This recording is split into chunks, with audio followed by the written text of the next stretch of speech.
Season 27 of 60 Plus Racing Adventures is ready to roar into life. It's the iRacing League for racers aged 60 years of age or older. And they have awesome racing and an awesome community in this league. And they're ready to kick off their new season here at Road Atlanta. David Haynes, alongside Will Chadwick, Arjuna Kankapati, our producer, for your coverage of 2 races tonight, or today, or this morning, wherever you may be around the world watching us on RaceSpotTV. Certainly got drivers in this league from all over the world, predominantly between North America and Europe as well, though we'll get into that as we go. This is the calendar for this season, 27. They've been at it for a while in this league and they keep going strength to strength. It all starts here at Road Atlanta before they go off to Brands Hatch, Red Bull Ring, Detroit, Belle Isle and Iowa. RaceSpot picks up coverage again in the middle of the season at round 6 at Suzuka, July 19. Championship continues at Alton Park, Sebring, Interlagos, VIR, Phoenix and Willow Springs to see us out. We look forward to seeing that new track in this calendar and on RaceSpot TV as a season finale.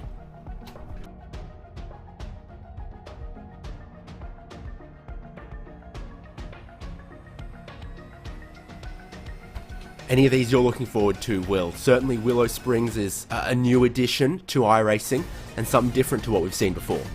I think it was definitely going to be a very interesting end to the season when we return in just 12 weeks' time. But it's a new dawn. Season 27 feels so strange saying such a large season number, but it shows you the strength of this championship and how it keeps going on season after season, many, many years. And I'm interested to see if we can crown a new champion this season at Willow Springs.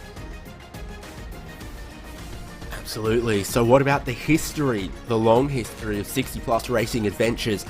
Well, here are your multiple time champions. Stefan Rösken, Ragnar Wisloff, Ross Addy, Donald Fitterer and Jos van der Ven as our past champions. Stefan Rösken on 8. He used to have a very, very significant lead in those championships, but look at the last 4 seasons. 2 for Ross Addy, 2 for Ragnar Wisloff. Those drivers are now tied on 4. And they are approaching Stefan Rösken's illustrious track record. Will, you are looking into the change of car as this championship has gone on over these seasons, though. Yes, and that's actually really interesting you mentioned that, because the difference between Stefan Rösken's kind of dominance inside this championship, it was all in the Pro Mazda. And we changed to that after 13 seasons of running that car. We changed to that in season 16, I believe, something around here there, to what we have today, the Indy Pro 2000 Mazda PM18, well, Pro Mazda PM18, whatever you want to call it. And that really is where we saw Rösken step aside for whatever reason, maybe not quite enjoying the new car or real life, happens a lot. And then we saw the dominance of Wisloff, Addy, Fitterer, and it's been a lot more up and down since then, and we've seen a lot of people start to catch up on Rösken's 8 championships. Absolutely we have. So 2 races ahead of us at Road Atlanta before they go racing for race number 1, 24 laps. They've got to go qualifying, and that's what they're doing right now.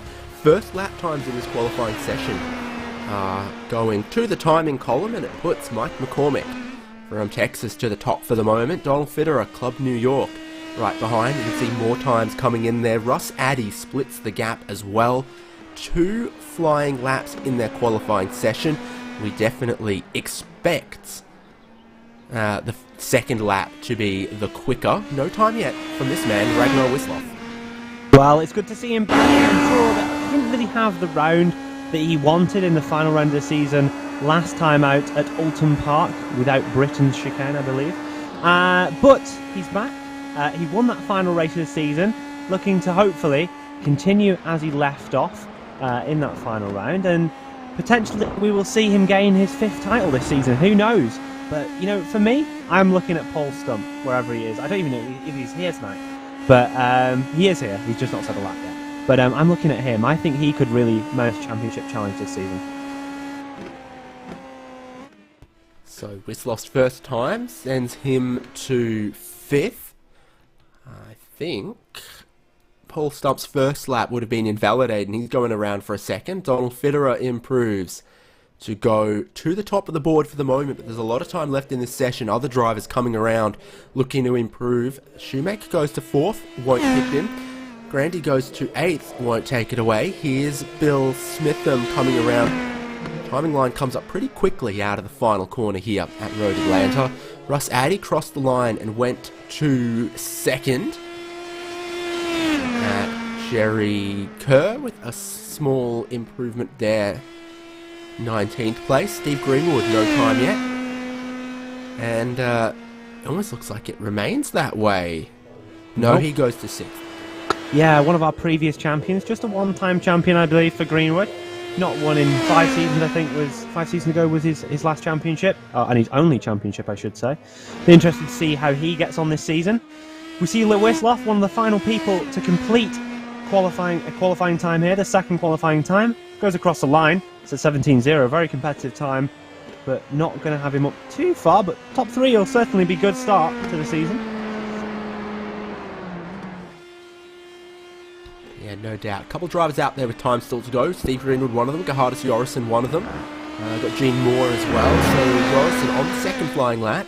Left it a little later on. His first flying lap has him in 9th, looking to improve on a 1:17.275. Like you say, timing line very quickly out of the final corner. He finds a couple tenths to go up to 3rd, the 2nd row on the grid, into a rolling start in these cars. So that is a pretty plumb position on the inside line on the 2nd row of the grid, and Ulf Olsen is calling that time, but practicing the pit entry, which I don't anticipate them to need. But if you do, you've got to know it. It's got a pretty challenging chicane in it. Greenwood to the line. No improvement. 4 tenths off on the 2nd lap. Keeps him in 8th place. New livery there. Lots of potassium. Very nice, very nice. Lots of potassium indeed. It's interesting you mentioned that chicane. Very, very crucial to get that right. And it's one of these chicanes that you're kind of always up against it on the curbs because of how much you can exploit different little cut-ins and cut-outs. Added in 1998 by Don Panos, I think it's the right name, when he owned the track a few years after the start of his ownership. Unfortunately for me, though, is named Turn 10A and 10B, and that doesn't sit well with me. I don't see how you can name corners by letters instead of numbers. You'll get over it, I'm sure, but that is everyone in qualifying to the moment except this driver, Gene Moore, coming around 10A and 10B, and then over the crest, under the bridge, swooping around to the checkered flag. Currently 1.5 seconds away from pole with a 1:18.3. This is looking like it could cut a couple of tenths off of that, and indeed it will, and move him up to 17th on the grid for the opening race of this season of 60 plus racing adventures. Does the session automatically advance, or do we sit on our hands for the next 2 minutes? Franz Brink is the only driver who didn't use all 2 laps in that qualifying session.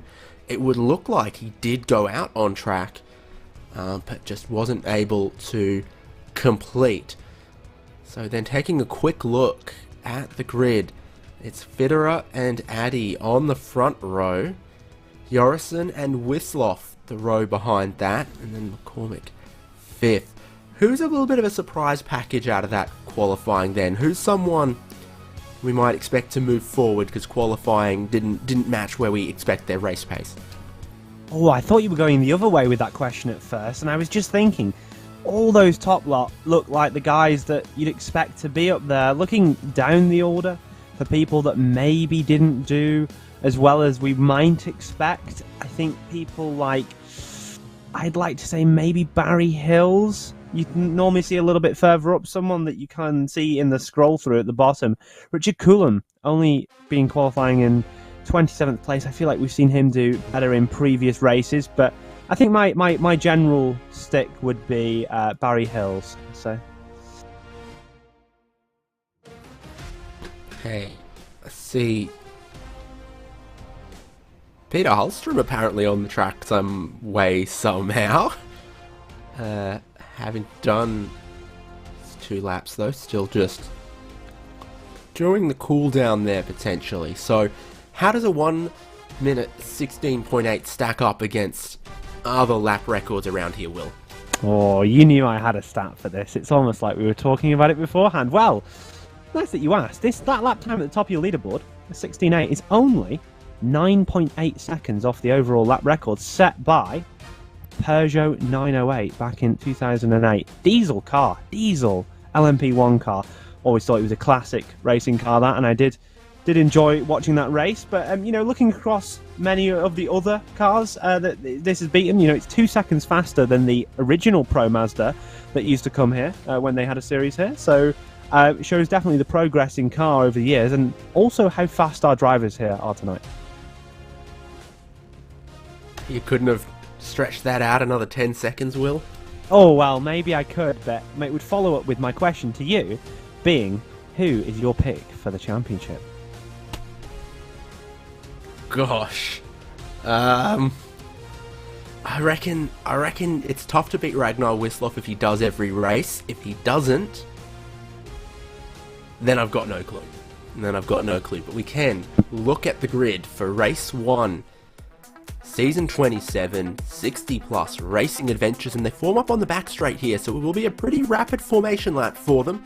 Donald Fitterer and Russ Addy will be the front row into the sweeping turn 1, which is always a challenge on cold tyres. Gerhardus Jorrison and Ragnar Wisloff, the row behind that.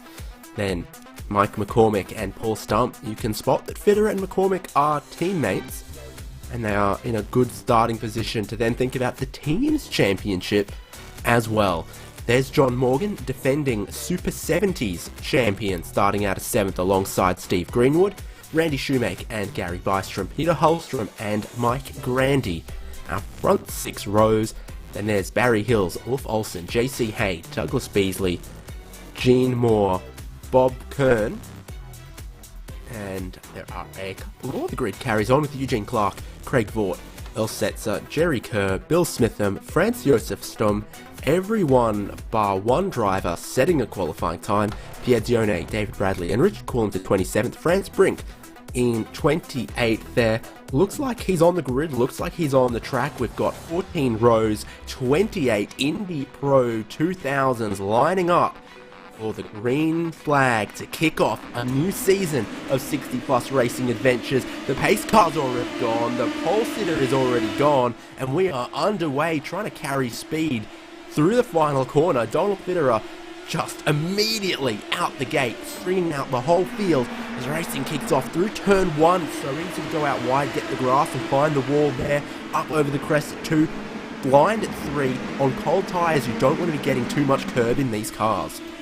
No, it is one of those kind of sort of things that you have to decide about. It's very fast if you get it right, but it can go wrong very quickly. We're watching the cars go through turn number 5 here, as it has been a remarkably clean start for the entire field, and it just shows you the quality of racing that these drivers are able to produce.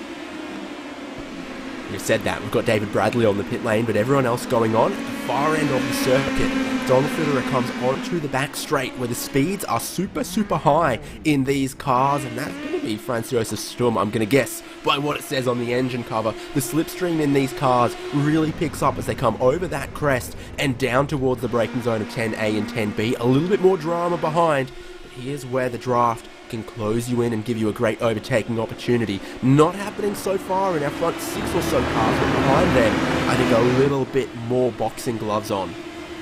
Yeah, and it's definitely going to be a bit of a dice for positions here as you look further back towards the back end of the top 10, kind of just around that sort of area. Of course, that jump by our leader, Donald Fitterer, one of our previous champions, was very, very good, and it kind of opened up this top 5. So that's kind of why we haven't seen so much action on this initial lap. But as these laps go on, you can see people maybe that didn't set the qualifying time they wanted to start to close those gaps and make some moves for some important positions. They're looking supremely confident. Having a look at the replay then of what happened to Earl Setzer, it looked like maybe got into the race start, wasn't confident, and he's locked up on the grass and just managed to nasty trip up. I'm gonna David guess Bradley. David Yeah, Bradley, David unfortunately, Bradley. was tripped up. And here we're watching the second incident, and that's Franzios' Stum, I believe, who just looked to have locked it up a little bit, going wide out of turn. Oh no, actually avoiding a rejoin, and quite surprising that he manages to actually get that under control, which is quite impressive. Very easy to do at turn 5, and it almost looks like the wheel disconnects when it hits the wall with how straight it goes. But some good avoidance there by the drivers, and unfortunate for the incident that has happened. I think we're seeing a move in the background, position number 4. Race lead changed well in the replays as well. Ross Addy goes for the lead with Donald Fitterer, Gerhardus Jorrison. Those three getting away as Ragnar Wisloff, Mike McCormick and Paul Stump covered by absolutely nothing here. It's going to take me a second to get over Paul Stump in the banana livery, to be honest with you, but he will be very, very easy to spot. Well, he's my bet to the championship, so hopefully at this rate he manages to get up the order a little bit more, but I think the power of bananas is what we need to see here tonight.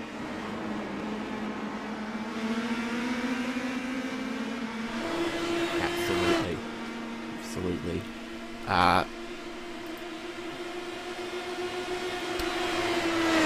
No, it's too early in the broadcast to quote wrestlers. You top 3 are within 1 second here. And I was watching in qualifying how much headroom there was on the tall gear stack in these cars. You saw the drivers are coming into turn 10A, fastest point on the track as they approach the braking zone there, and still a lot of revs to go in 6th gear, and that's important to have that when they get into the racing conditions so that they don't stall out, hit the rev limiter in their top gear in a draft. There's been contact and more contact back there. Mike Grandy there now towing, and he was spun and got clipped for sure. Outside of turn 10 there, and Bill Smitham and France Brink are also some of the other drivers dropping down. Mike McCormick got through up into 4th place, but this is how it all starts. A little bit of contact, a lot of contact, and then some more. I'm glad that it wouldn't be pretty for the rest of that from Mike Grandy's perspective either. Yeah, just Fitterer, Jorrison, and then McCormick, Wisloff, Stump, and Morgan. Yeah, just an unfortunate mistake, really. As we watch the drivers on the back straight, it's very easy to have those sorts of issues, and I imagine it was mainly because they were distracted by the stupid corner now of 10B. But we've seen another change for that 4th position. Wisloff back through into the position that he qualified, and this has really been quite a big little battle at the start of this race. We're only a few laps in here, but Wisloff and McCormick have changed positions quite a few times, and it really is allowing the top 3 to get away.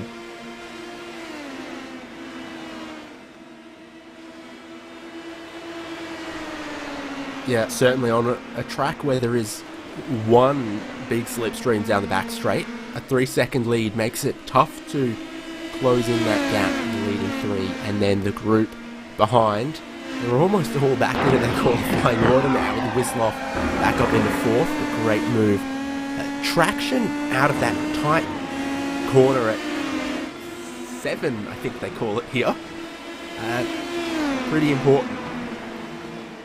Yeah, I'm not sure what number they call it. I believe they call it turn number 5, which is quite interesting considering there's definitely more than 5 turns, but you know, it's not going to be the first time that we've seen some interesting corner names and numbers around this track, so it doesn't really surprise me. But yeah, very important to get traction through there, and I think that, yeah, it's interesting to see as we see a lead change down into the chicane.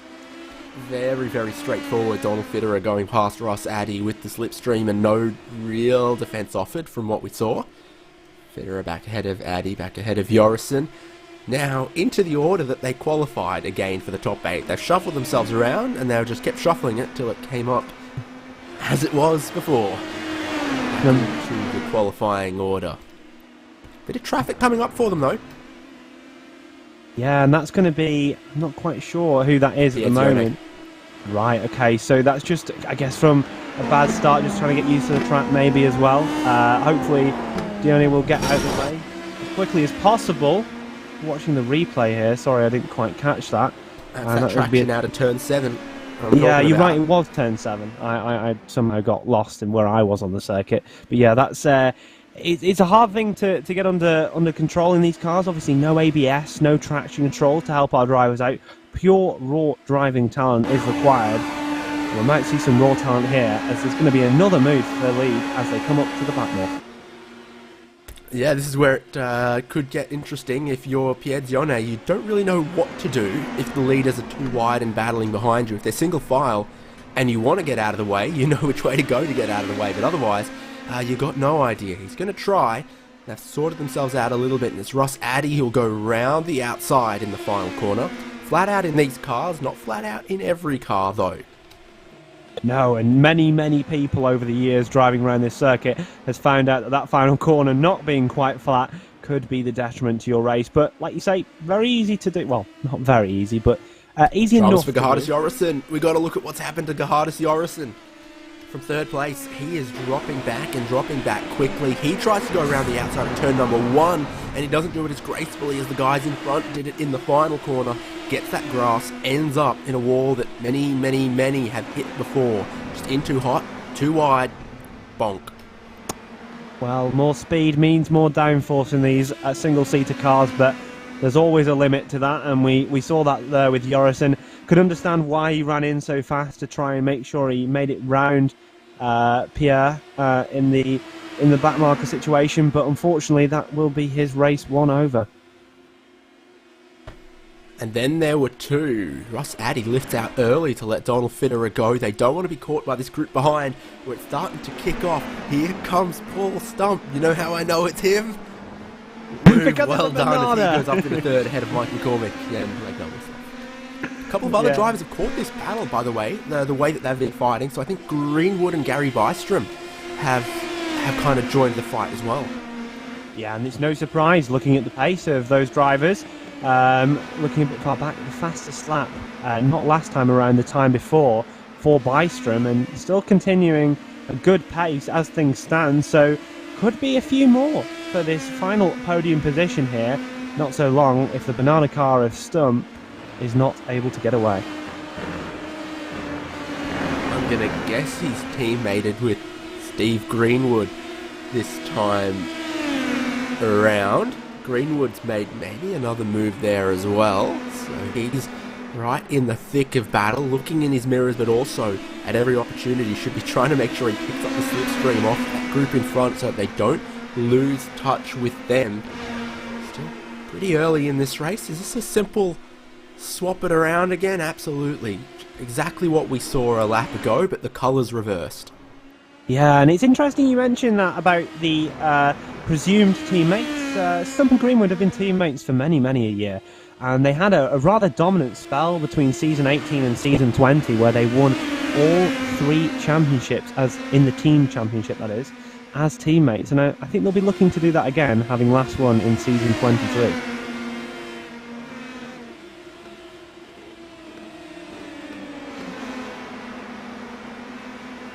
Do you buy green bananas or? Green. All the day. Why would you buy a yellow banana if it's already past its ripeness point? I don't know, maybe it's a controversial opinion, but... I'm normally looking for... I don't want to eat one of these today, I want them to be ripe tomorrow. I'm not waiting 3 days for them to be ripe. Well, then it has to at least be a little bit green, no? Or very pale I think yellow. at that point, like, maybe different varieties of bananas ripen at different rates and different colours at their ripeness, but I'm thinking mostly yellow, just a hint of green up near where the stem attaches. Do you know what would fix that? Genetically modified bananas. High traction bananas. That is exactly what we need. Maybe that is what Stump and Greenwood are trying to accumulate with this new livery. They're trying to get some high traction bananas going. Well, hopefully they'll have that off the corners today, and it would certainly be helping Stump out. It seems to be going really well so far in this race. What is there? About 2.5 miles of road Atlanta. I think almost all of it has got something going on. It looks like a bike chain or something, how spaced they are around and all at the same speed. Typically that's called the marching ants. Oh, that's not a high traction banana. That's Pennzoil Yellow Submarine, and it has gone for a little bit of a mission. Yeah, and Holstrom there, if he'd had high traction bananas that had been genetically modified, you would have thought that maybe he would have had the grip there. But unfortunately, not the case. Road Atlanta is 2.5 miles. You would be very correct, but 2.55 to be exact. And it was previously 2.52 before they added the chicane, which isn't really that much of an increase, which makes me think what else of the reprofiling will they managed to do. Absolutely fascinating stuff from William Chadwick.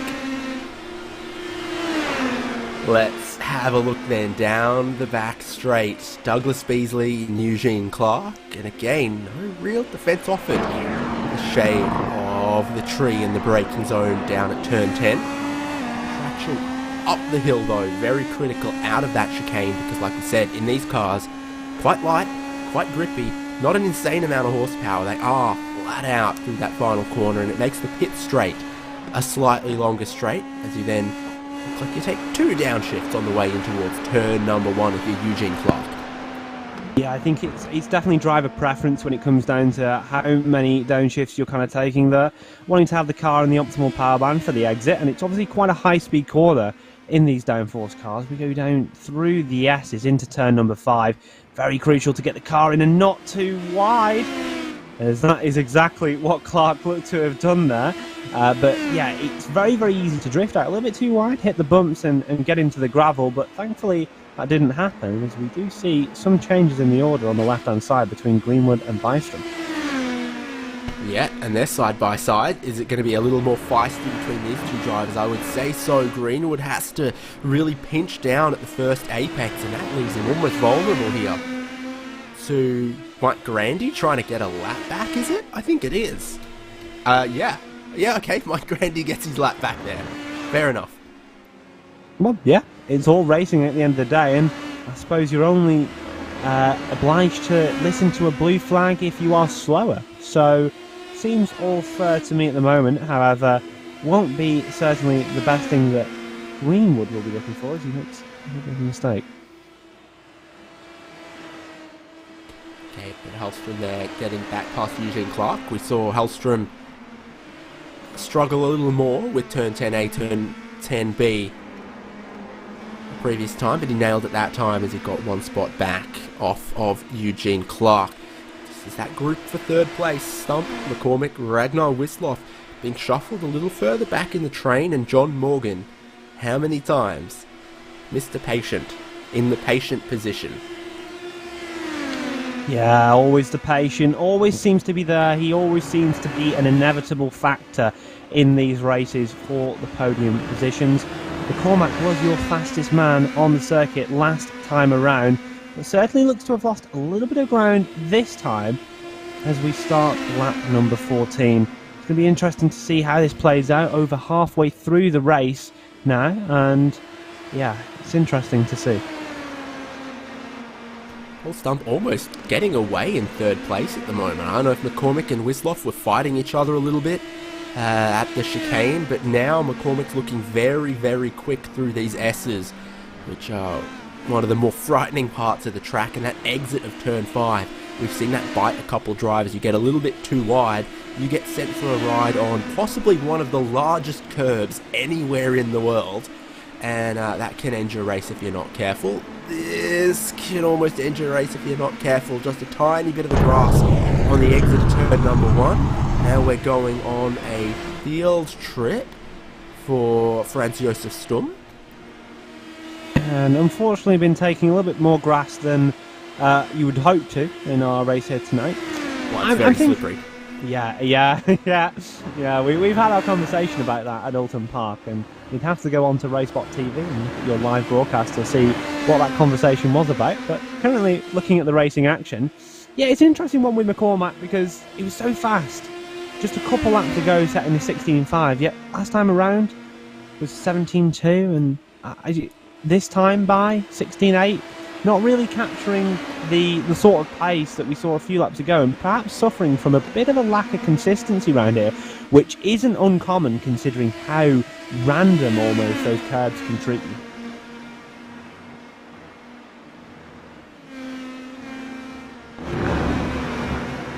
Yeah, he gets sent for a little bit of a ride on that one. You saw Wisloff turn in from the entry curb, really get well placed to the apex and not use so much of the exit curb. That kind of seems like the way to go in these cars that don't seem like they like riding curbs much at all. No, it's certainly on the exit as well.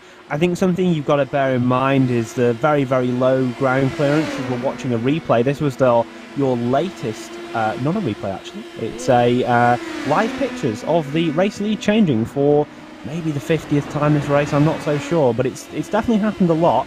And Addy resumes that lead once again, and it certainly seems like it's going to be an all-out battle right to the very last laps here between Fitter and Addy for the front.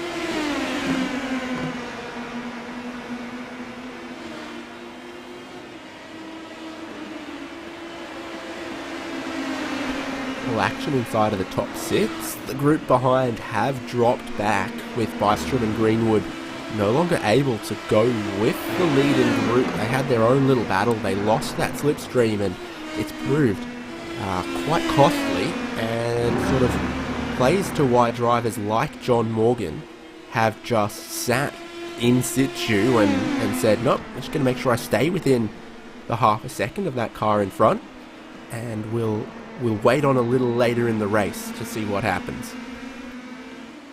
Yeah, and it's all about kind of structuring your race together in a sensible fashion. Looking a little bit at how many places some people have made up. I know we were kind of touching on this at the start of the race.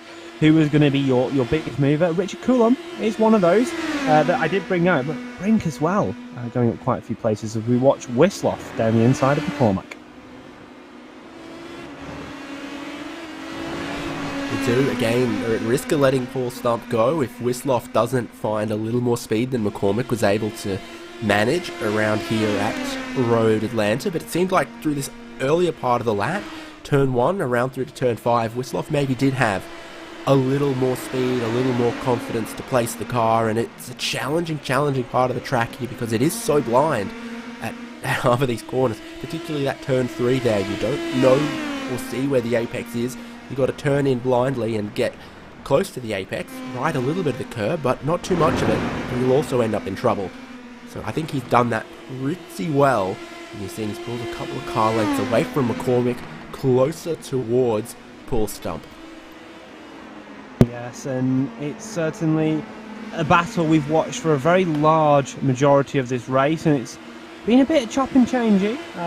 Really kind of looking at Morgan, I just sat there waiting for carnage to happen, and feel like maybe as this race goes on, we could see him become a little bit more aggressive.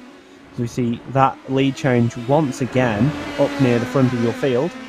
Seems like that's going to happen a few more times in this race before we see the winner, obviously.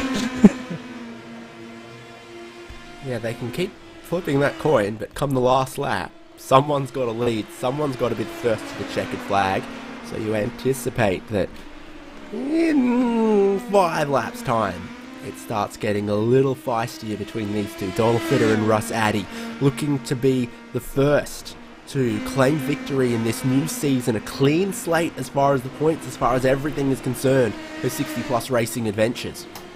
Yeah, and these 600 kilogram race cars are just such a delight to drive around this circuit. They can just look so agile compared to something like a more of a modern single-seater. And as we go... Or something heavy and low revving like a Peugeot 908. Oh, what a beautiful car. They were heavy though. They were like 900 kilos, maybe even more than that, I'd imagine. I don't know the exact tech specs, but they were certainly heavy cars compared to these cars that are only 500 kilos without fuel. And drivers, adding back to the race lead. Yep, not a massive surprise in the end. This has got... What has this got the weight of a 908 as? Yeah, okay, 900 kilograms, which actually is very light because you're both... Sorry? I'm just so surprised at me getting that so bang on. It's just a massive knowledge in my head. It must be so big. Whereas your most recent Le Mans outright winner was about 1,300 kilograms, so they've put on a bit since then. Here's Beasley and JC Hay. Hay looking for the switchback in the chicane. It can work because the exit, like we say, very important there, more so in this car than some others. But it looks like Douglas Beasley will just stay ahead for the moment. Club Michigan, Douglas Beasley. Club Ohio, JC Hay. That makes them neighbours. Does it? I don't know my states well enough to be able to comment on that. But I do. I know my geography well enough because I caught a bus between Detroit and Columbus once. I've never even been to America, so I have not loads of geographical knowledge on America itself. However, You're going to go and visit your dad soon? Maybe, yeah, considering he went to Washington not too long ago. It surprised me that he went in the car, so I'm a bit confused still about that one. What about here? Finally, Ragnar Wisloff looking to get ahead of Paul Stump, and he will. A little bit of a aggressive move there at turn 10, but Wisloff pulls it off. He's got maybe just enough speed in his final laps to try to catch first and second, does he? He's gone quicker than Fitterer and Addy did last lap, and they've just been 3 seconds away from the leading drivers for the last 15 laps or so, it feels like. Yeah, it would certainly be. It was definitely peaking at about 4.5 seconds, but it would certainly be a tough ask to see Wisloff close this gap down again. But the 4-time champion, we wouldn't want to rule him out at any stage. So still a lot could happen left in this race. We're on board with McCormick coming down into turn number 6. Always corner, you need to get to the inside. Set yourself up, don't run onto the curb because it's very, very slippery. Going through turn 7, the slowest corner on the track. And you're down onto that back straight. A little bit of a poor exit that time round for McCormick. Not much pressure from behind, but certainly won't help him in his aid to get a podium here tonight. Ragnar Wisloff's driving middle of the road. There's a bit of traffic up ahead for them as well. Paul Stump no longer in position to attack. Ragnar Wisloff going back onto the racing line. 3rd, 4th, 5th, 6th work their way through the chicane and up the hill. Great viewing in that area for sure. 5 laps to go. 3.5 seconds now between this group and the leaders. I think it's starting to look a little safer for Donald Fitterer and Russ Addy, and they're going to have to work it out between themselves behind in this pack. Nothing safe until that checkered flag falls at the line, but certainly it would look that way without any ghastly commentator's curse here at Michigan Raceway Road, Atlanta, I believe is its official name. Now owned by IMSA, quite interestingly, which I always find interesting for race series to own tracks, but we won't gloss on that too much as we go onto this such a long back straight for another time by. Bathurst Regional Council own Mount Panorama, so I'm pretty sure that's a road. That little council, about half of their work is just that racetrack. Here they go. Flipping back and forth between Russ Addy and Donald Fitterer. That's probably the biggest asset that they own, not to disparage the fantastic Bathurst Railway Heritage Museum. You just wouldn't get facts like this on other broadcasting channels. That's why you tune into RaceSpotTV. Who would know about the Bathurst Railway Museum? Yeah, basically. Yeah, very interesting. Well, not many laps to go here. And something to note that I was watching the drivers, it's not very easy for you as a viewer to watch along and see these types of things, but as we go through that final chicane, that right, the right curve of turn 10B, yeah, I know, 10B, what a terrible name. Anyway, it kind of has a divot, and if you get in there, it can really pitch the car, and it's important to note that you see all the drivers kind of avoiding that inside curve a little bit, and that's completely on purpose to preserve speed through to that final corner and your start-finish straight. But these two leaders close once again, the gap only 0.3 of a second, and I certainly think we might see another pass here down into the chicane. I was wrong. Yeah, there we go. Coming around to 3 laps to go. Ragnar Wisloff breaking away in 3rd place, but no breakaway 1st and 2nd. Fitterer setting up through the final corner to stay within a car length, heading towards turn number 1. Just making sure he stays absolutely in lockstep with Russ Addy. Count backwards on the laps, work out when to pass.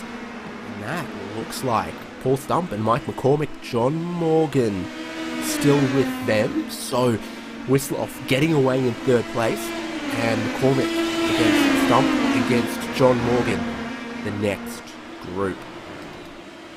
I could almost bet my entire net worth on John Morgan not making a move here, and he's still going to wait out and see whether those two are going to trip over each other, which they are definitely bet our threatening net worth to do together, here. and I suspect it'll be worth about the same.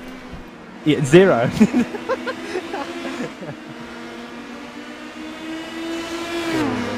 But as we go on to the back straight, Morgan is actually very, very close, and your race leaders are also very close as well.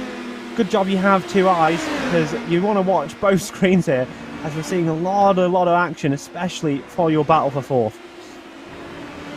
Actually, my net value will increase once my green bananas ripen.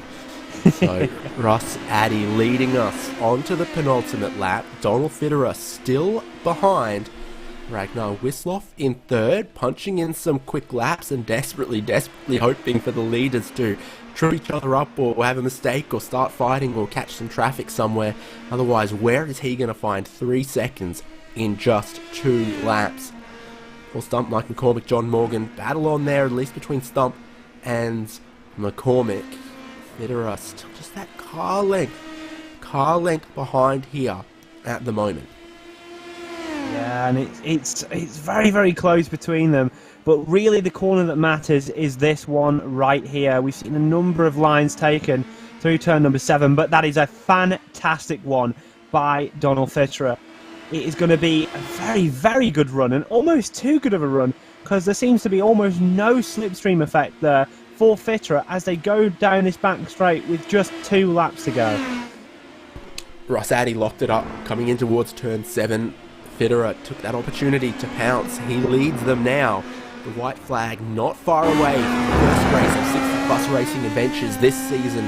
They go down the hill. They sweep through the final corner. And Barney, he's been taught how to wave a white flag here. More than just beating the crumbs off of that tablecloth, he is waving it with precision, and there's 2.55 miles to go, as I've learnt just recently.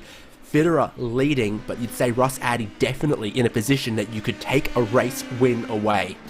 100%, but we look back to one of those battles we've been watching all race long. The banana car of Stump is chasing down McCormick here. It looks like Wisloff has got enough of an advantage, well, by far, to retain that third position, but Stump's wide and goes over. And John Morgan, what did we say? Wouldn't make a move, but he would capitalise on mistakes. And that's got him up into the top 5 as we watch the race leaders once more for one final time in race number 1. Yeah, so I guess you could say the banana car peels off, but up front it's still Fitterer versus Addy. Fitterer, middle of the road. Russ Addy following the slipstream, shifting up through the gears. The cars stall out a bit in 6th gear. The driver behind gets an advantage, and Fitterer has to try to cover off Russ Addy, going around the outside of 10A, parking it at 10B. Nothing to separate them, but it's flat out from here to the checkered flag and around the outside. Russ Addy has pulled a blinder to take the race win for the first race of 60 Plus Racing Adventures Season 27, and he kicks it off with a bang.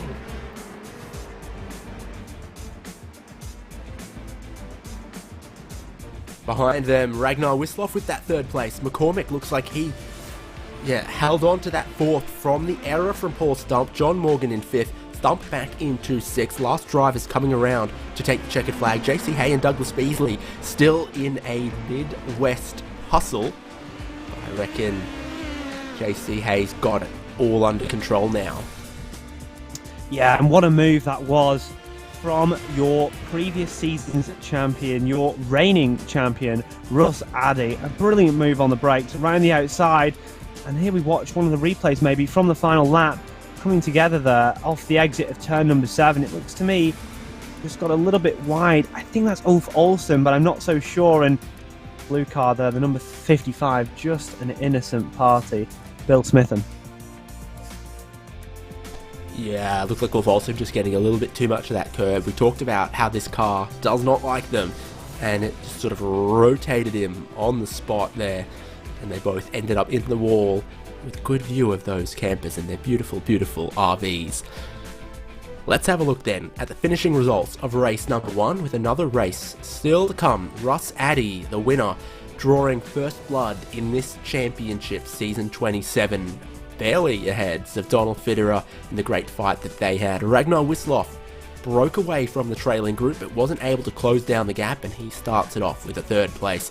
Mike McCormick, John Morgan, Paul Stump, Gary Bystrom, Steve Greenwood, Barry Hills and JC Hay, our top 10 from Road Atlanta in race number 1, and Douglas Beasley, Peter Holstrom, Eugene Clark, Randy Shoemaker, and it looks like Richard Coolham in 15th will be the last driver on the lead lap. It is a pretty quick lap around here, hardly over a minute. Does make it possible to fall off the lead lap more easily here than, say, the Nürburgring Nordschleife, where we've been before. Craig Vaught, Mike Grandy, Franz Brink, Gerhardus Joris and Franz Josef Stum. It says Stummy on his roll hoop, so maybe we'll start calling him that. That's the 20th. Also just one lap down, Gene Moore, Bob Kern, Jerry Kerr, Ulf Olsen and Bill Smitham. That last lap collision, seeing them end up scored 2 laps down ahead of, you can probably call them retirements of Pierzione, David Bradley and Earl Setzer.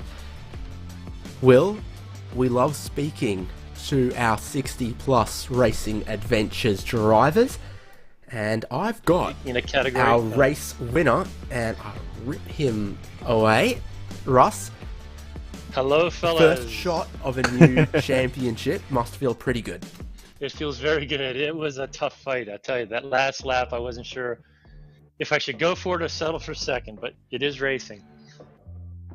24 laps, yourself and Donald Fitterer going back and forth, back and forth, back and forth. I mean, I think you were trading pawns for many, many, many laps there before it became really time to pull checkmate on the final lap. The next to last lap into the, I guess the hairpin down at the bottom of the last, at the back straight, we were both going so slowly because I don't think either of us wanted to lead the last lap. That's the games.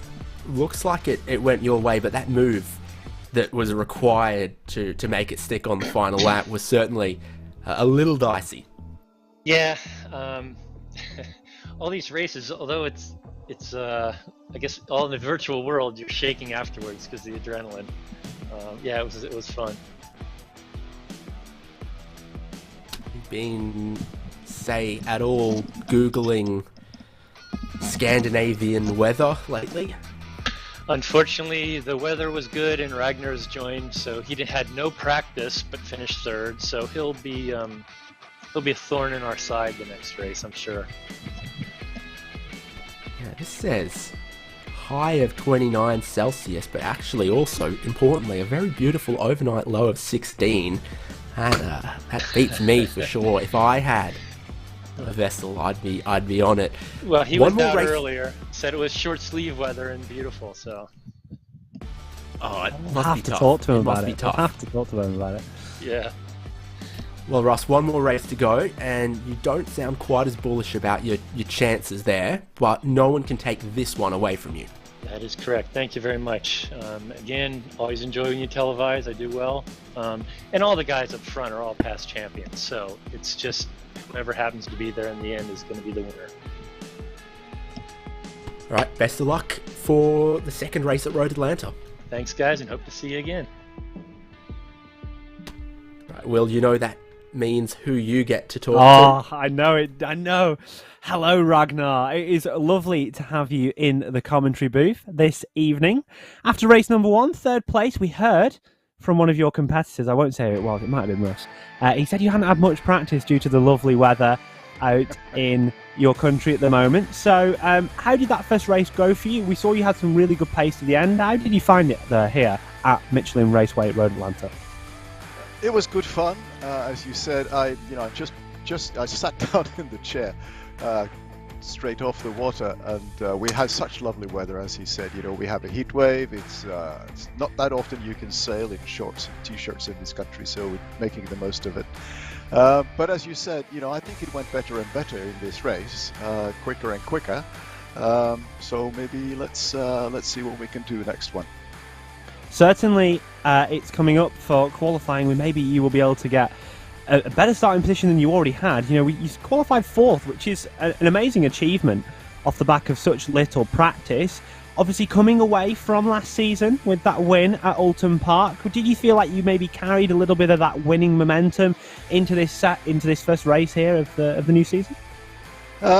Well, I think generally, at least, I'm getting better and better, feeling more and more comfortable in this car. You guys keep saying, that because we're old, we have all this much practice, but it doesn't really apply to me. I've done this now for 2-3 years, so the learning curve is still steep. But I'm getting better, and that's the most important part. I'm having fun.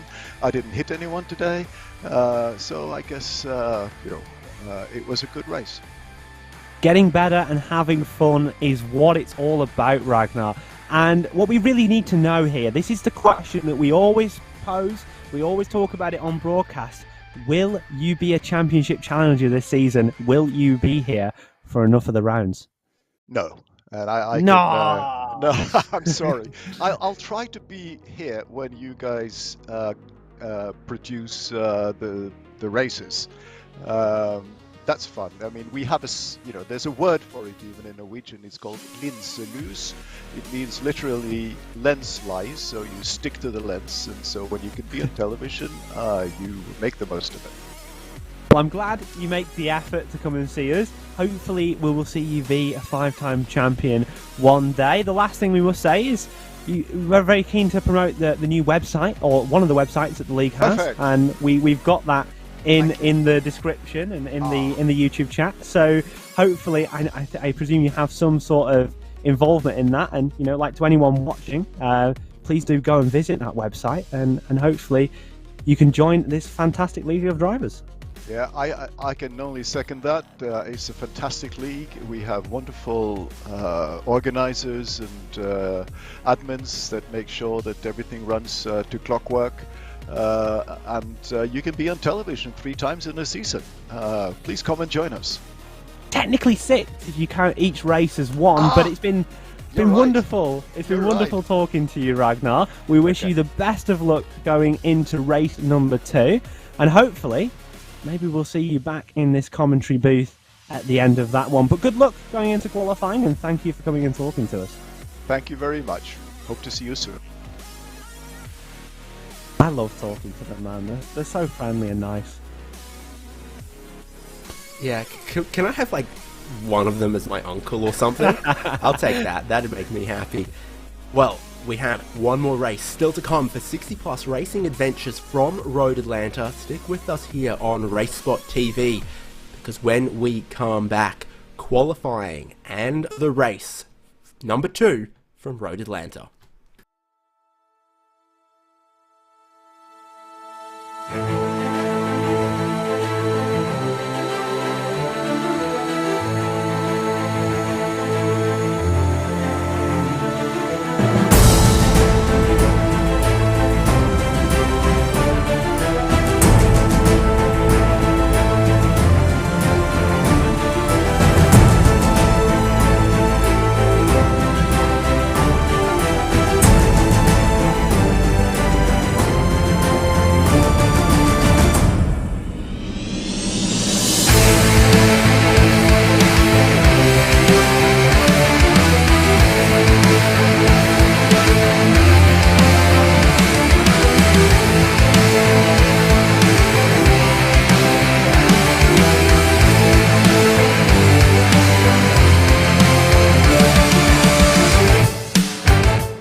We're back at Road Atlanta. It's the season opener, season 27 of 60 Plus Racing Adventures. I just bit part of my lip just then, and we are excited now for race number 2. Race number 1 went all the way down to the line on the final corner. Russ Addy passing around the outside of turn 10 to try to open his account in amazing fashion here for 60 Plus Racing Adventures. He will try to go back to back in race number 2, but nothing is a given. David Haynes here with Will Chadwick, Arjuna Kankapati, producing on RaceSpotTV. We now know that Ragnar Wisloff is just getting into his element. Will, let's have a look again at this season. Yeah, like you say, very, very interesting calendar.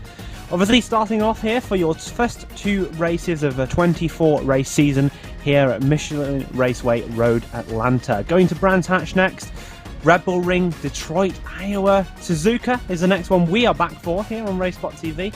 Then returning to Alton Park for a second season in a row, Sebring into Lagos, Virginia, VIR, however you want to call it, Phoenix, and then off at the iRacing's one of iRacing's newest circuits, Willow Spring, for the season finale, and we are live here on RaceSpotTV. Beautiful, and we are just moments away from qualifying for this second race. Let's take a look at some 60-plus racing adventures history.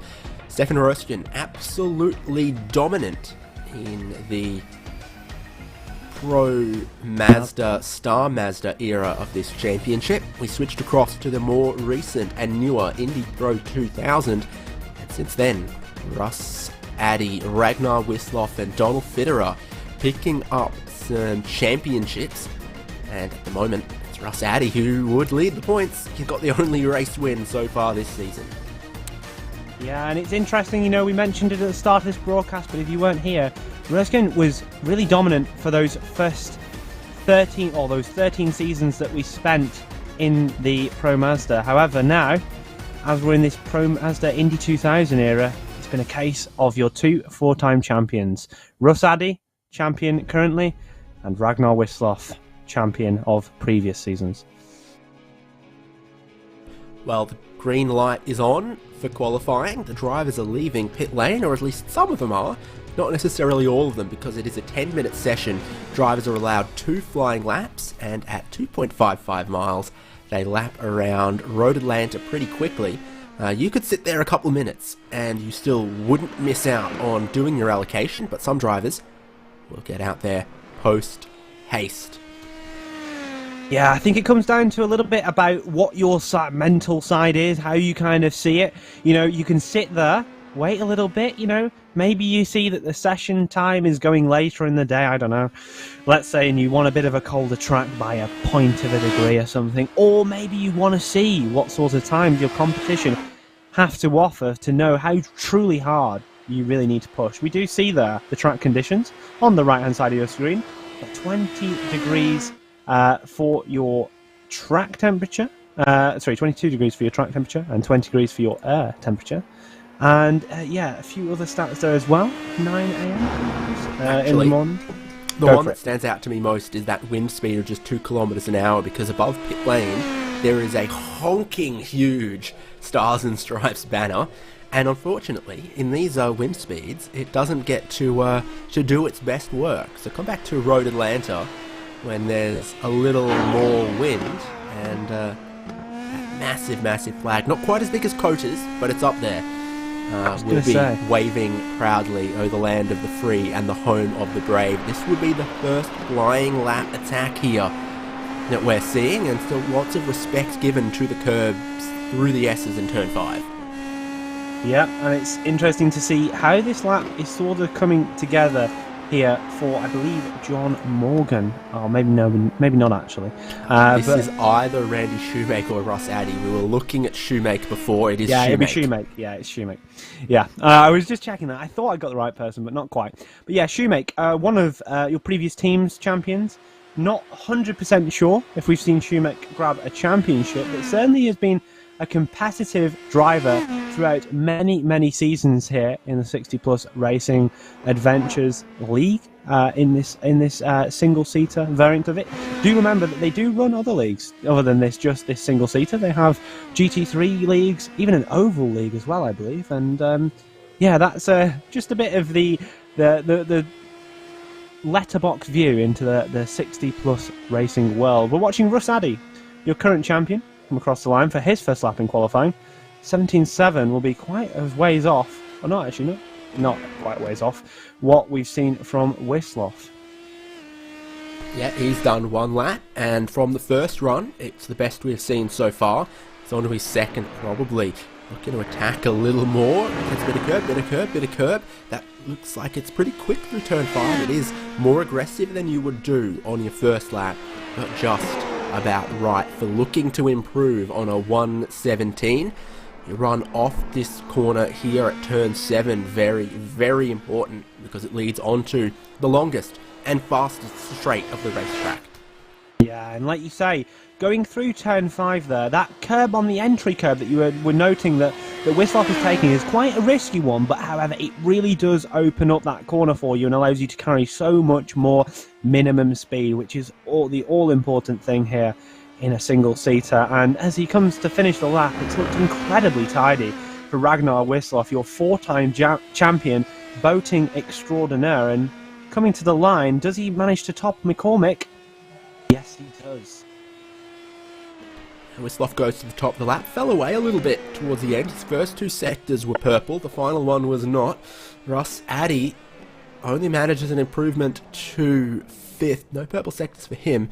Steve Greenwood had one, but there's only a couple drivers out there that could still eclipse that. Here comes David Bradley from 21st, crossing the line, making an improvement, and going to still 21st apparently. No other purple sectors happening out there, but Randy Shoemake with a personal best, might have used all of his allocation so far. Skahardis Yorison this lap is definitely legit, for real, looking to improve on a 1 minute 17.4 to go from 9th to who knows where. He's at the final corner, he's across the line, and it goes to 5th. Stopping Russ Addy there. Addy obviously our race 1 winner with that fantastic pass around the outside into the corner you are watching now, turn 10A, but unfortunately that qualifying position for him is going to be a little bit of a challenge starting out here. Look towards some people that are not doing laps. I believe that is Donald Fitterer. Does that mean we've not started laps for Fitterer yet, or did he invalidate them? Let's have a look. Yeah, I've got him as 1 lap counted and then binned it in the first sector of the second flying lap, from what I can tell here. So I think Fitterer, bit of a disaster of a qualifying. Earl Setzer likewise. Jerry Kerr and Gene Moore I don't see as having left pit lane. And Randy Shoemake's doing a cool down in lap. So's Barry Hills. Didn't really see many drivers need to use the pit lane at all in race number 1. They used to have more races in this league that included a fuel stop, but that fell a little bit out of vogue. Yeah, and it's an interesting thing to have such a sprint racing format. We're just waiting on one driver, it is now, to take the checkered flag for this session. It is Gene Moore, not actually setting a time, so perhaps opting out of qualifying, or maybe just not being back to the sim in time. It is the real world, sometimes you don't quite make it back, but 24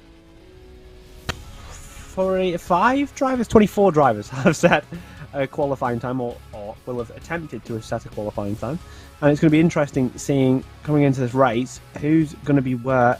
Certainly be looking out for Donald Fitterer, who was battling for that lead in race number 1, yet will start on the grid from P22.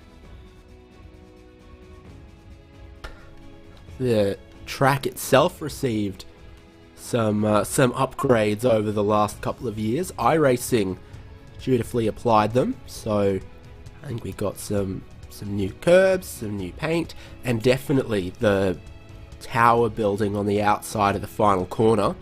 Got some upgrades here at Michelin Raceway Road Atlanta that picked up that name, that sponsored name at that time, and therefore lots and lots of tyre related branding, and everyone's second favourite motorsport mascot, Monsieur Bibendum. Monsieur Bibendum? Who is that? The Michelin Man. Oh, well, you just call him the Michelin Man. No, because that's not his name. His name's Bibendum. No, it's the Michelin. I know that maybe correctly we call him that, but really everyone knows him as the Michelin Man. Okay, well, his friends call him Bibendum, so what does that say about the both of us? Well, it says that we're not respecting what his friends call him, or maybe it suggests that we aren't friends with him. No, it says that me and him are peas in a pod, and you don't get invited to the tyre parties. You know what? I don't like Michelins anyway. I much prefer Firestones, so controversial That's good, opinion. because the Firehawk's cool as well. He's cooler. He's cooler in my opinion. He doesn't have a stupid name, so yeah. Well, his friends call him Hawkey. Do they? I see how it is. Well, we've only got 1 minute remaining and left in this qualifying session. It looks like we're not going to advance from it. So just a couple points to really talk on. Any big changes we see from race 1? I think Addy not being quite as high up is a point. Obviously, the shock of Fitra not able to set a lap. Anything else that you particularly see as an interesting point coming from last session to this? It's Wisloff's qualifying time, isn't it? I mean, he had all of the pace in race number 1, but it was just... He didn't qualify well enough to be able to go with the leaders. By the time he'd gotten to 3rd place, they were far enough ahead that he wasn't going to be able to catch them. So starting off a pole now, it's his chance to try to take a race win, and what happens behind will happen behind. Undoubtedly some level of chaos and carnage. Yeah, but we'll see how big the leading group is and how long it stays together on this one. Yeah, it'll certainly be interesting to watch. Another shout out must go, I believe, to Richard Coulomb, who is probably your most improved driver in terms of lap time, setting a 21 in the first race, but an 18.1 here in this qualifying session. So props to Richard, and hopefully we will be getting to see the grid and your cars rolling around for that very, very short formation lap not too long from now. Yeah, you're on it. The clock's about to strike midnight and our coach will turn into a pumpkin, and then they line up on the grid and we will take a look at it. Front row, Ragnar Wisloff alongside Mike McCormick, but we've seen that the rows of 2 formation doesn't necessarily last that long as they come towards the green flag around here. Behind them will be Paul Stump, John Morgan, Gerhardus Jorrison and Russ Addy starting there out of 6th place with a bit of work to do if he's going to go back-to-back and maintain his unquestioned championship lead after round 1. Steve Greenwood, Gary Bystrom, Mike Grandy, Barry Hills, Douglas Beasley and Ulf Olsen are the next 3 rows there. And behind them we find Peter Holstrom, Bill Smitham, Randy Shoemake, Eugene Clark, Richard Coulomb, Pierre Zione. Last drivers with qualifying times are Bob Kern, Franz Josef Stum, David Bradley. Without qualifying times we find Donald Fitterer, Earl Setzer, Jerry Kerr and Gene Moore. 25 drivers for race number 2. The point structure here, where the drivers carry their points through whichever was their best race result of race 1 and race 2. So Addy's already got a win locked away there. Will someone else match him, or can he go back to back and prevent anyone else from having a race win at this point in the championship? Well, we know that the green flag will probably drop pretty damn quickly on us here. Yeah. They're already rolling, they're already over the bridge, the pace car is already in. Ragnar Wisloff keeps them waiting just a little bit longer. He sees the green flag and now he goes. 3 car lengths of a lead already as they come onto the pit straight. Cold tyres on a cold track towards turn number 1. Not much of a formation lap to warm them up either. The front half of the field, once again, stretched out, slithers its way through turn 1 up the hill towards turn 3. No casualties just yet, no big movers either. Yeah, you're watching a little bit of a bird's eye view over turn number 2. Important to keep all 4, well, at least one of your 4 wheels a little bit on the outside of that yellow line, or you'll get a penalty. Coming down into turn number 6 here, it looks like Wisloff has commanded that lead, but not broke away too much from. It is Mike McCormick behind, and as they exit turn 7, looks like it might be a race down to the hairpin. Oh, mowing a little bit of the grass there. Paul Stump gets his left-hand side tyres onto the grass as he goes into 2nd place ahead of Mike McCormick. All in one line down towards turn 10A, turn 10B. That's almost a deceptive angle. There's a lot of track between there and there. A lot to happen here at the bottom of the hill. Wisloff still leading us after 1 lap. Movement made in the grid so far. 4 stops from 3rd to 2nd. Russ Addy critically has gone from 6th to 5th, but there is a big incident. Franz Josef Stom and others in the background here. 4 or 5 cars getting skittled across the chicane. Yeah, I believe Bob Kern is also involved in that accident. We'll probably get a replay of it shortly, but as we were going through the 2nd lap here, top 3 are firmly together with the pack of 4th and 5th closing in behind. Wisloff seems to have taken a really calm opening lap, and seem to be commanding his lead. Yet Stump, my pick for the championship, is hounding him very tightly here. Yeah, you're going absolutely bananas for him. There we were, 3 wide. Stomp gets forced onto the grass. That's Fitra.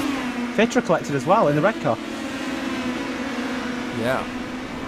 Oh. And that's the pain of not getting that qualifying time that you need. One of your main contenders for a race win in race number 1 and forced to go for a fast repair in race number 2. That's how quick it can change in motorsport. And as we are in this second race now, we're certainly going to see a very, very interesting battle for this race 2 win. Chance of a 5-car breakaway at the moment. You see Ragnar Wisloff leading, and then they are rapid fire all the way through to Russ Addy in 5th place. A little bit of space to Gerhardus Dorison in 6th, but then they are rapid fire behind him as well. Russ Addy's looking down the inside of turn number 1, and he moves up another spot ahead of John Morgan, who the odds were relatively fair that he was not going to defend that one too aggressively. Russ Addy up into 4th and still in touch with our race leaders. That little move though helps bridge the gap all the way back to 14th place. Unbroken train of cars where some of the other movers and shakers include Gary Bystrom, Ulf Olsen, Bill Smithman and Randy Shoemake up into 14th. They are not letting Wisloff get away with this one, still within a car length of him as they come off the critical turn 7. I certainly think if you're within touching distance, it is fairly easy to keep up behind here at Road Atlanta. There's such a long straight, it must be close to a mile of this circuit. And as we come down into turn 10A and 10B, it looks like Stump's backing off a bit, but McCormack definitely isn't as he goes to the outside into turn 10A. He's going to maybe look to keep the nose there into B, but it seems like order is the same as it was going in there, so no changes there, apart from the fact that the gap to Wisloff ahead has opened up. Jaws Music, Russ Addy was looking to pick up some scraps here as they begin to fight as well. Stump defending in towards turn number 1. McCormick not going to go round the outside, even if he thought about it. Russ Addy gets a great run up the hill towards them both. And suddenly, Ragnar Wisloff leads by 0.8 seconds, heading into the part of the track that I'd say it's fair. He's got the most advantage, separates himself the most from the rest of the field. How precise he is through these S's. You would think so, being the man on pole position, one of the sections of the track where you do crucially make up the most time.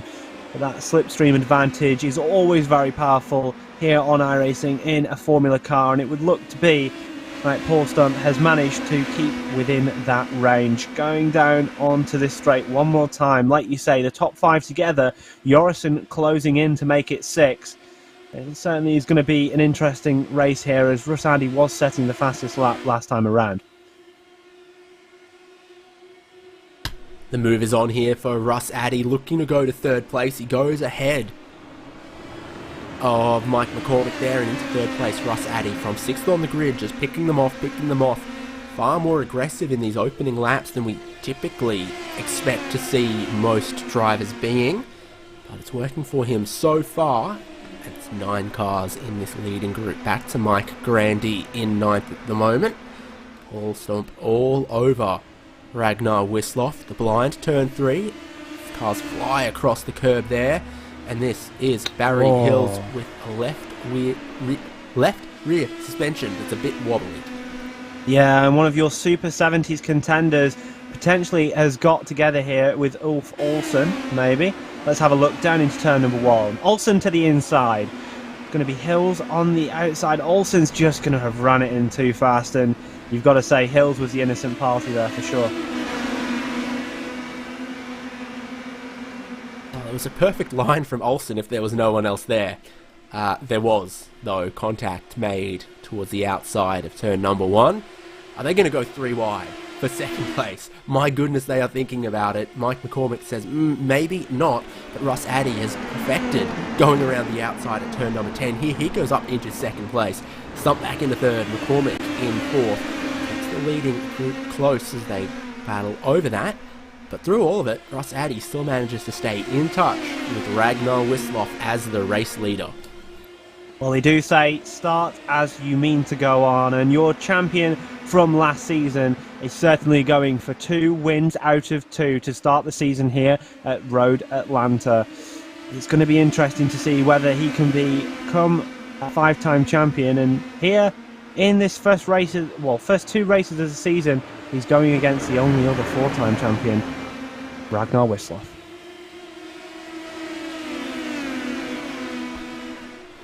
Yeah, interesting. Looks like Steve Greenwood getting back past Gary Bystrom. Bystrom had moved up a spot earlier on. He's just dropped one now. I wouldn't be surprised if he made maybe a little dog's breakfast of turn number 5. So easily done if you get too much of the curb there, and now he's under pressure for Mike Grandy. But Russ Addy wants the race lead, and he wants it early. He'll have to go around the outside of Ragnar Wisloff. Is Wisloff giving him anything for free in race number 2 from Road Atlanta? He's not. Wisloff's going to keep the inside and say, you won't get around the outside of me for free. And Addy has to back out. And Paul Stump, Mike McCormick are all over the back of him. Lap 6, heading to lap 7. And they are getting feisty for the race lead. Driving like a champion, Wisloff, one of those people that has been around for such a long time here in 60 Plus Racing Adventures League, and he certainly drives like it, keeping that line there down the inside, late on the brakes, confident on the brakes that he wouldn't make a mistake and take himself out of the race, and that's allowed him to keep the position here. But Addy looks rampant, looks really, really fast here on the back of Wisloff, and it's only a matter of time before he has another go. Russ Addy's the only driver with a win already in his bag. He can play win it or bin it. The rest of them around are looking to just measure it out towards the end of this race and improve on their race 1 result.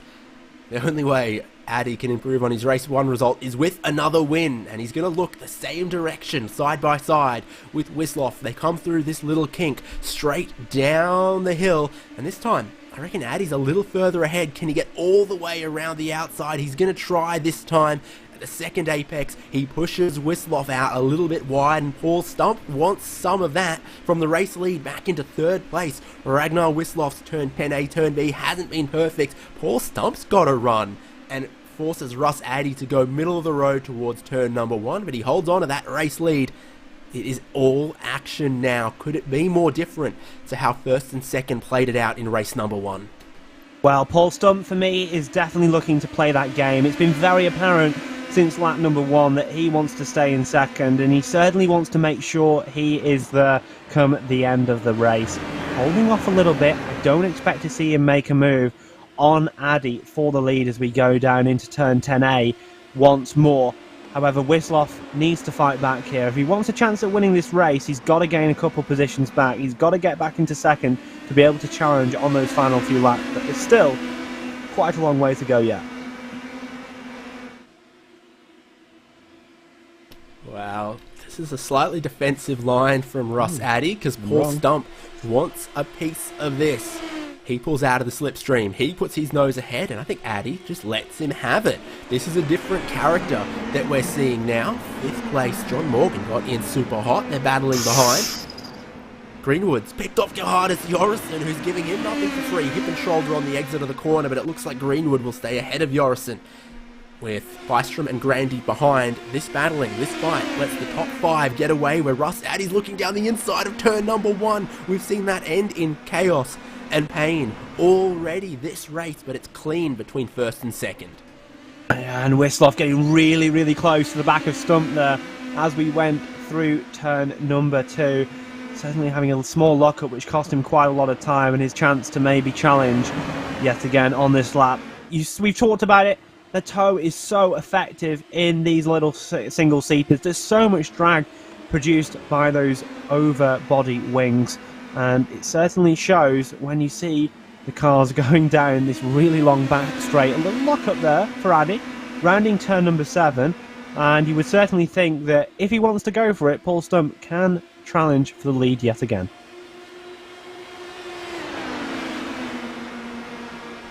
He's right in behind, but not so close. He, honestly, might want his teammate, Steve Greenwood, to be able to catch. That could be the philosophy for Stump at the moment. There is 1.6 seconds between John Morgan in 5th, Steve Greenwood in 6th. You really want to cut that down to 1 second if you can. Confident it's happening. Here's Yorison, Beasley, Randy Shoemake. Well, Beasley will have a look in towards turn number 1, and then he will think better of it. Yeah, we saw a battle in turn number 1 from his teammate, I believe, Barry Hill earlier, who obviously came off not so well. So be thankful that that wasn't happening this time around. On the fringes of your top 10, a battle that is very important to these drivers. Every position matters in this series, getting more and more points the higher up you score, but also getting a clean race. Clean races do give you an extra point or 2, I believe. So also making sure to try and stay away from those track limit violations. Yorison will be looking to try and make up some more positions after having a rather bad start. But your lead battle is again. Stump's got the inside. Russ Addy rolls out just a little beforehand. Drops back into 2nd place. Ragnar Wisloff, the pole sitter, still in 3rd. So Bystrom ahead of Greenwood back in 6th and 7th. Greenwood dropping back another one. And dropping back quite quickly. Actually, he has not had a great run through the turns 10. Turn 10. Forced to defend from Grandy into 1 as well. Yeah, like you say, turn 10 is one of those hard corners on traction. Something where you can easily make a small mistake, but still under control there for Greenwood. Of course, one of your previous champions may be able to close that ground back up, especially with the degree of how much we're watching these front guys battle. Cormac is close now to Wisloff, so it's going to be interesting to see what happens as we go down the straight one more time. There's a rather vocal and animated Gene Moore, who's been involved in contact of some kind, quite a way off of where the leaders are battling at the moment, and it's that with Franz Josef Sturm. So there's Gene Moore, and it starts there. Okay, that's different to what I thought I was gonna see. Oh, it's the curb. As you can see, apex curbs. We talked about how unsettled this car can be on curbs. Catches that curb on the inside and it just pushes the car into Gene Moore, and that's going to be race over for him, unfortunately. But as we look back to your lead, is that a slowdown for Stump? Certainly a large amount of curb usage there through turn number 2. I would certainly expect that to be one. Well, it's not. No? Maybe not. Maybe not. Maybe I am just wrong. But certainly was a lot of curb usage and definitely on the edges of upsetting the race stewards in terms of track limit violations. The gap is only 0.3 of a second as we head onto the back straight. Addy is going to have a chance here to have a move again. Wisloff is kind of sat there. I'm not sure whether it's through choice or pace alone, but we certainly saw his pace in qualifying. There's a lot of race laps to go. Addy to the inside for another time. We've seen so many race lead changes this race, and once more going into turn 10A and 10B, the race lead changes yet again. Easy done. Just the switcheroo now at the halfway point, settling back into their rhythm. Bystrom switcheroos with Steve Greenwood. They have left Mike Grandy behind in their battle there, 6th and 7th. Far more respect for track limits at turn 3 this time around. Even whether it's enforced with a penalty or not, you don't want to be taking loads and loads of curb every lap for 24 laps. Yeah, it's a risky game to play, especially with how low this car runs to the ground. Certainly something that can catch you out in an instant, and it's going to be interesting to see how that plays out. I think we've generally seen some general good behaviour in terms of track limits, if you'd like to say like that. But you're in your top 5 here. It's certainly going to come down to those fine margins. And as we've seen the lead change so many times over a couple of tenths of a second, those couple of tenths of a second could really end up mattering.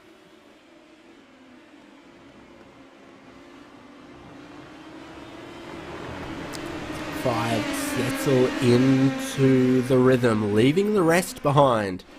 As the gap between Morgan and Bystrom, oh, it's gonna get even more, because that not great for Steve Greenwood. He clatters the wall just a little bit. Now drops behind Gary Bystrom, Mike Grandy. That group of 3, all of them have lost quite a bit on the last few laps. Let's take a look now at the replay. So Greenwood down the inside, gets a little pinched, looks to cut back, gets too much throttle, and then just thought he'd gather it up more cleanly than he did. It's right there, and gets off the brake when maybe he should have stayed on it. Yeah, it's just one of those things, you know, you've started to slide those rear tyres at the start of the power application just due to a slightly more aggressive turning line, just being that little bit more offline, starting your power application with more steering lock on, and you've only got 100% of grip on these tyres, and when you exceed it, stuff goes wrong like that. So yeah, very, very interesting and unfortunate for Greenwood. Certainly was showing some good pace in this race, and we know how quick it can be. An unfortunate ending to race number 2.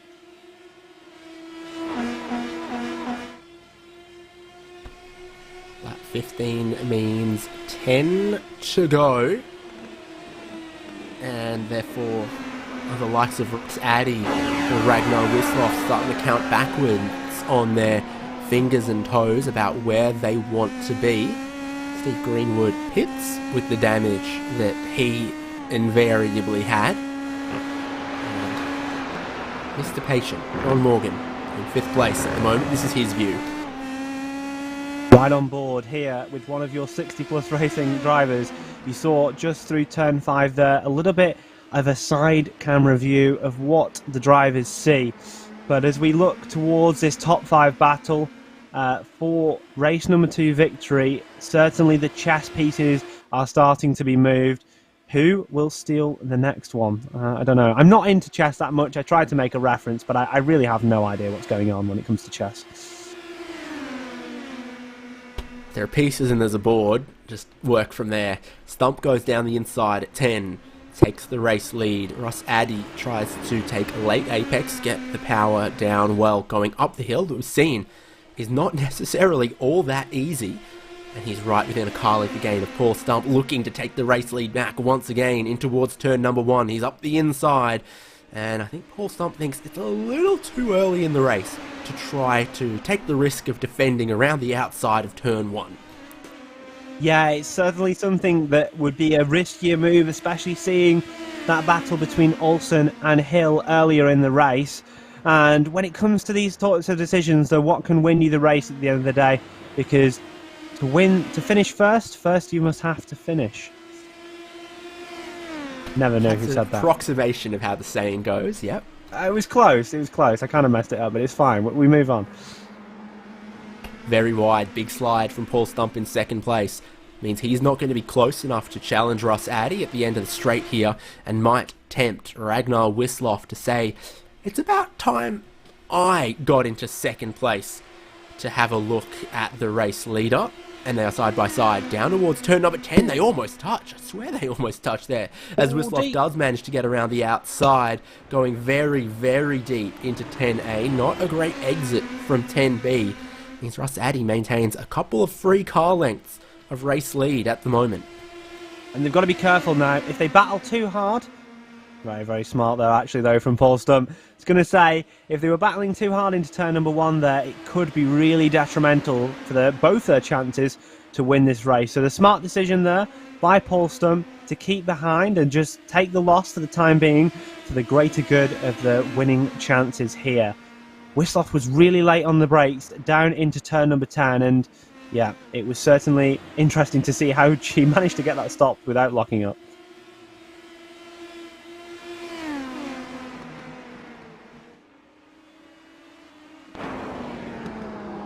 Well then, looking rearwards from the race leader, Gigabyte Racing. There's a couple of other interesting decals around the car. It is definitely in tribute to a Chip Ganassi kind of deal.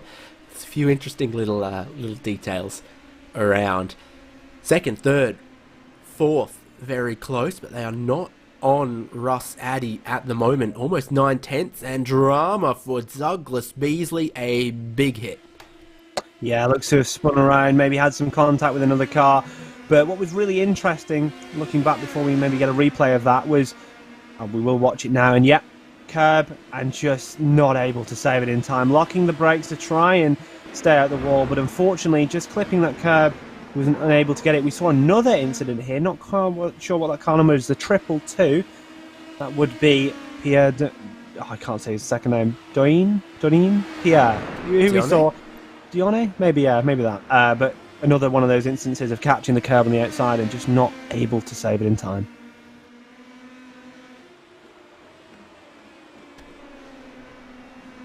So John Morgan, also dropping back as that happened to make it really just 3 cars at the lead. Russ Addy has 1 second over Ragnar Wisloff. Is this what it takes to make a breakaway with 6 laps to go? He's not unleashing the dragon down the back straight, which you might be tempted to do knowing he's so close to breaking the toe at 9/10. Comes back down to about 8 as Ragnar Wisloff did just pick up the toe down the back straight.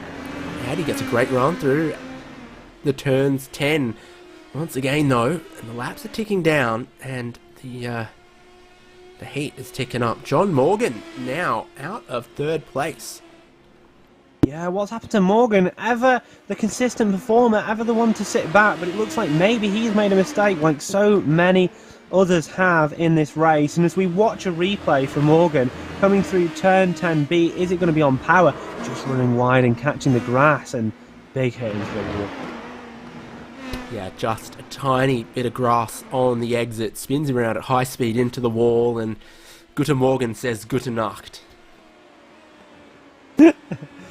Ever the reference from you, David. And yeah, it's really interesting. German, but it would be, but enough. It's fine. No, I'll give you the credit anyway. What's very interesting to know is that gap has remained almost identical for the last 3 laps. The toe effect from that distance back just is not as great. We'll see if Wisloff is able to close that gap to get into those 6/10 region. The toe advantage that you get down the back straight will be so much more, but as the time being, Addy matching Wisloff's lap times, lap on lap, it's not going to be enough for Wisloff to catch.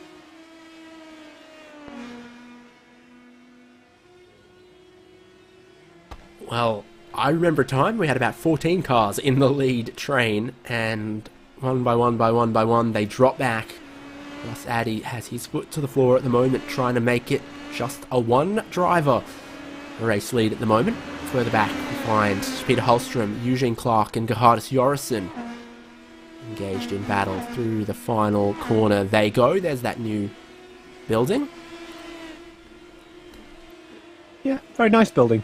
Seems very modern, very nice. You can even have a look, and you can see the TVs and the catering in there. Can you? The level of detail. So I could do with some TVs and some catering. Not just laser scanning the tracks here on iRacing, laser scanning the catering. And the catering as well.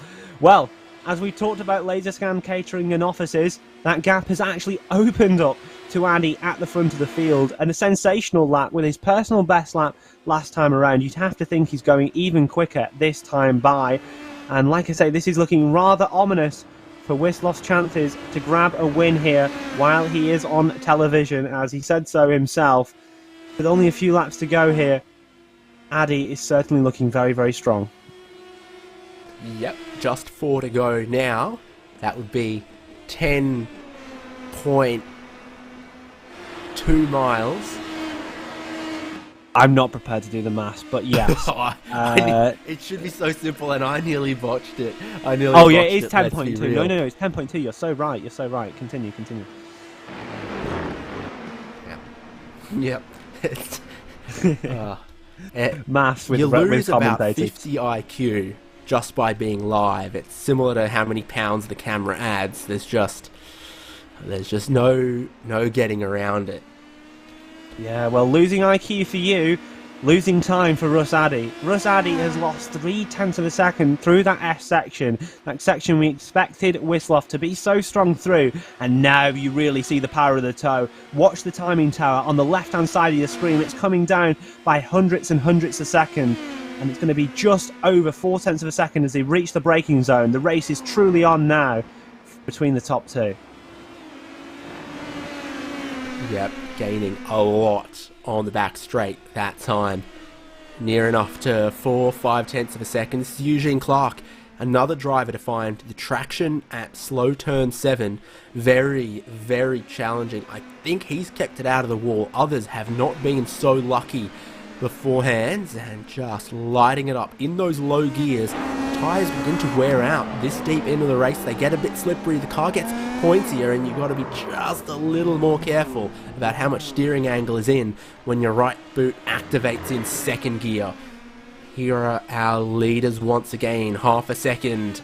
Wisloff behind Russ Addy. Paul Stump still going with them at the moment, but this has really, really massively lit a fire under Ragnar Wisloff's chances this last lap. Yeah, 100% fastest lap of the race last time by for Ragnar Wisloff as we saw him in the tow. You've got a back marker ahead of the number 65 of Gene Moore, who we saw in an accident earlier on in the race. However, it's going to be still a large gain here for Wisloff as we enter into turn number 10. We certainly appear to be a little bit too far back to have a go this time by, but with 2 laps to go at the line, anything could still happen. Can and will happen. With 2 to go from Road Atlanta in the final race of the round for 60 plus racing adventures to kick off season 27 of this long running league for iRacers 60 years of age or older. They are very experienced, and will Gene Moore's experience mean he holds up or gets out of the way of our race leaders? Russ Addy just starting to catch him through the S's where passing is more difficult. Track opens up a little bit here. Gene Moore stays driver's right hand side. Russ Addy goes past. Ragnar Wisloff will of course also get past, but as they've really turned up the speed from an 8 or a 9 to a 10 in these closing laps, they have dropped Paul Stump, and Russ Addy's nearly dropped it. He's lit the tyres up coming off of turn 7, caught it, saved it, lost it, caught it, and his chances of going back to back disappear in a flash. Ragnar Wisloff takes the lead coming towards the white flag. Wisloff's eyes must have lit up there, but also at the same point as he nearly got taken out by Addy. Just look how close that was, exiting turn number 7. And it's like we've seen from so many drivers this race, just on the exit, those tyres whirring. As you watch the wonderful slow motion replay, this is how close Addy was to taking out Wisloff. Wisloff will be very, very thankful on this final lap that he has still got the car pointing in the right direction. Through turn 1 for the last time at Road Atlanta, Ragnar Wisloff leads. Paul Stump in second. Russ Addy, my oh my, he saw his life flash before his eyes. Now he's got to hold off Mike McCormick and Gary Bystrom, looking from Mr. Bystrom. He's run this livery a long, long time. And he's got 2 cars in front of him that he can maybe hope to outfox down the long back straight. Coming towards the white flag, though, Russ Addy will be a difficult one to pick off. Those tyres will be a bit hot, though, and you'll need to be careful coming out of turn 7 this time around, and it might set the drivers behind up to put the pressure on him. 2 seconds is the lead for Ragnar Wisloff. I think he is sailing this one home. One more braking zone to go at turn 10. No pressure. Keep it within bounds at the chicane. Come up the hill. Come under the bridge. And Barney's waiting for the checkered flag flat out through the final corner. From pole, it wasn't easy, but Ragnar Wisloff takes race number 2. They've come together behind Gary Bystrom with someone. Paul Stump to second. Russ Addy holds on to third. Mike McCormick in 4th, and I think Mike Grandy sneaks up into 5th there as well, as Gary Bystrom will come back around. Ren Shoemaker, Bill Smith and Gerhardus Jorgensen. This is... Oh, okay. Yeah, well, Bystrom kind of does that to himself. and is that already lapped down John Morgan? I think so, yes, because we saw him have that incident early on. Well, my oh my, the last couple of laps of this race really deliver the action from Road Atlanta. It starts off hot, it simmers through the middle, and then they bring it to a boil right at the end. Ragnar Wisloff from Paul Stump from Russ Addy being the podium in the end, and the last driver who'll come around on the lead lap is this man, Earl Setzer. Not Seltzer, or as popular as they are in the US these days. There he goes. Checkered flag for Setzer on the final lap. David Bradley just behind him as well. So everyone has now finished. Ragnar Wisloff with the win. Paul Stump, Russ Addy back in third. Throwing it all away with the problems of traction at turn 7. Mike McCormick, Mike Grandy, Gary Barsham, Wolf Olsen, Randy Shoemake, Bill Smitham and Gerhardus Jorrison as our top 10 in the end. Biggest mover inside the top 10, Randy Shoemaker, came from 15th on the grid to that 8th place finish. Behind them we find Peter Holstrom, Richard Coulomb, Steve Greenwood, Donald Fitterer, Eugene Clark, Franz Josef Stum, Earl Setzer and David Bradley. John Morgan, the consistent run comes to a bit of an end there as he ends up a lap down and just ahead of Douglas Beasley for 20th. The remaining drivers were Gene Moore, Bob Kern, Pierre Dione, Jerry Kerr and Barry Hills. And we really were delivered a grandstand finish from Road Atlanta. And did I speak to Russ Addy after race number 1? You did. It was me speaking with Ragnar. I reckon it's your turn to have a chat with Russ Addy, because he might have a little more to say after that one. Hello, Russ. Well, commiserations on that second to last lap there, just exiting turn number 7. It must be said we saw so many people have traction problems, traction slippages, and getting pushed there by the only other 4-time champion must have been an easy mistake to make. Yeah, you just try too hard, you know. It's you're going faster than your mind can keep up with, I think. Yeah, well, it's certainly a very, very easy mistake to make, but you fought really hard throughout that second race, and we certainly saw maybe issues in qualifying, not quite getting the lap together for you, but you fought through really well, and you did such a good job to fight it through. Just talk us through those initial few laps where you were able to make up those positions. Well, again, fortunately, all these guys are good racers, so if you get beside them, I won't say you can assume, you can hope that you've got room to get by them, and that's the way these guys race. It's a great league. We often talk about the respect and the quality within inside this league. Many more people turn 60 every day, so hopefully more people can join in with your fun. Very, very good. Despite, obviously, the small incident there at the end, very good way to start off your championship campaign. We heard from Ragnar earlier saying that there was just too much boating for him to do the entire season. So, would this be another chance to go for 5? We'll see. He'll show up to ruin my fun at many races, I'm sure. Well, ever the pessimist, Russ, but you drove expertly today, driving like a true champion that you are. Thank you for joining us in the commentary booth, and we wish you best for the rounds to come. Thanks, guys. I really do appreciate the broadcast. Well, I guess we are doing the old swapperoo here, because Ragnar Wisloff comes to join us, and I get to say congratulations, but a real close one at turn 7 there, millimeters between the possibilities of victory or disaster. Yeah, at the exit there when Russ had his little moment. Well, thank you. It was a good fun race. Russ is such a quick guy. Did you guys catch this the move he made on Donald Fitterer on the last lap into the chicane in the first race? That's class. That's respect. Yeah, around the outside to take the win. He tried that, I think, a couple of times on you earlier on in this race. You guys kind of started off a bit feisty in the leading group. It looked like it settled a little bit in the middle, and then, of course, it all kicked off at the end.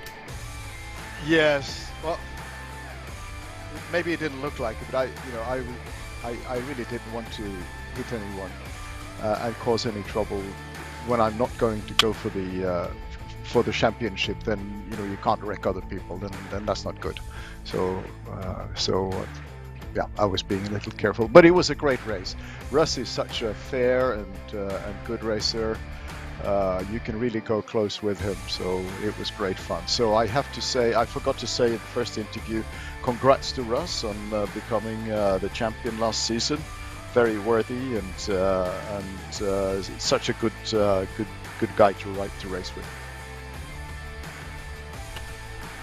Well, we're one round down. I know we won't see you for all of them, but a new track for the calendar this year. We'll be finishing off at Willow Springs. That's certainly a little different to the greenery of Road Atlanta. Well, I've not even bought the track yet. That's new for this season, so I don't know what it's like. Don't worry, Can you've you got tell 11 us? weeks to save up. Okay. All right. Well, looking forward to that then. But there are some good tracks coming up. Unfortunately, not my favorite, Skogen, but maybe next season again. You can't run Skogen every round, but Why not? certainly Why not? We run this. it's a popular one. It'll be back, I'm sure. Ragnar, congratulations on the race win. Not letting Russ Addy have all the cake at Road Atlanta. Yeah, well, thanks for that. It was a very good race. It was entertaining. At the end of these races, you're so full of adrenaline. My hands are literally shaking. Good fun. Tells it Yeah, what it means absolutely. to you and what it means for every racer. But we do thank you for joining in the booth, Ragnar, and we will wish you the best on your boating adventures. But thank you for joining us here, and we'll see you hopefully next time at Suzuka when we are back for the racing. Well, thank you for that. Hope to see you guys again. And thanks again for the good production. Thank you. Ragnar Wisloff, race number 2 winner, joining us. Maybe we'll have to reunite, you and I will, for 60 plus boating adventures. That sounds like it could be equally as entertaining. The championship rolls on every week, but you'll catch us again in a couple of weeks' time from round 6 at Suzuka on the Grand Prix layout. That proves to be very, very promising indeed. You'll see it here on RaceSpotTV. Make sure you subscribe wherever you watch us. And we'll catch you July 19th from Suzuka for more 60 plus racing adventures, Indy Pro 2000 action. That's all from Road Atlanta with myself, David Haynes, William Chadwick, and Arjuna Kankapati on the production. See you around.